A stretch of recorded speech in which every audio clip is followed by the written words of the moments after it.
Hey guys, Youngblood with you, and today I wanted to go ahead and show you all the new station that's available in 3.12, which is the INS Jericho.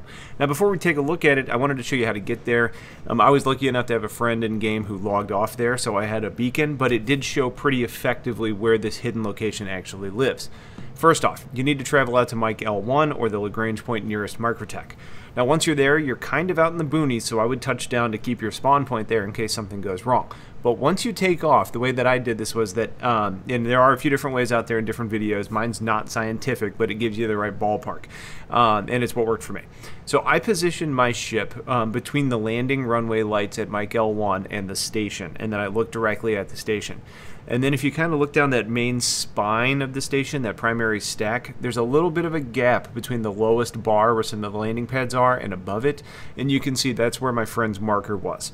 Now, it's really not scientific, considering there are a lot of factors into play. You know, what your elevation is in relation to the station, how close you are in relation to the station. But if you kind of get a similar viewpoint that I had, you're going to get a pretty good idea of where to go.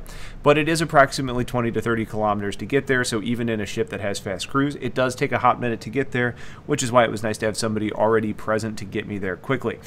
With that being said, the triangulation points that I've seen floating around have been about 34,253,442 kilometers from Hurston, 34,288,981 kilometers from Delamar, 4,363,317 kilometers from Microtech, and about 22,000 kilometers from Mike L1. So, once you arrive, you're going to find a pretty interesting station. It's clearly military, and it's likely the staging point for some of the larger UEC and NPC-controlled ships that are going to be helping to police the sector. There is quite a lot of weaponry on board, including some size 9 weapons and many attrition 4s that are filling up turrets that are dotting all over the hull. There is a section where you have a guard that's standing by, kind of in a hangar area. He seems to be unarmed, and there are 3 unmarked terminals there that are labeled as trading terminals, although you can't do anything with them yet.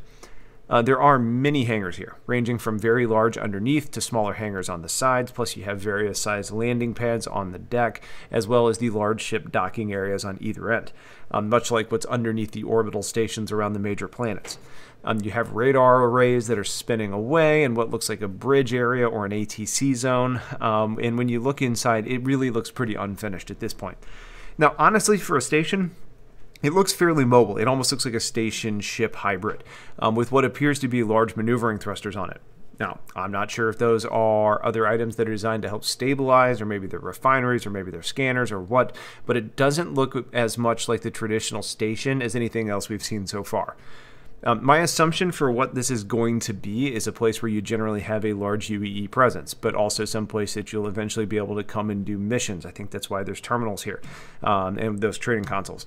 It'd also be interesting to see if you could do like smuggling here, you know, bringing things into these military guys that are hanging out on the edge of the system, or if you could take patrol missions from the UEE instead of the traditional bounty hunting or mercenary lanes. I also expect that this could be a place, if we get to a point where they want to do this, where they could potentially have NPC aliens at any point. This would be the rallying point for players to get involved. That's a significant stretch compared to some of the others, but I could see it happening. So who really knows, but the place is worth coming to check out because it is very large, potentially 2 to 3 kilometers long, and it just makes it worth seeing. So that's really basically it. A quick and dirty look at the Jericho. If you guys have questions, let me know in the comments. Otherwise, thanks for watching. Stay tuned for more. As we learn more on the Jericho, I will share it. Have yourselves a wonderful day, and take care.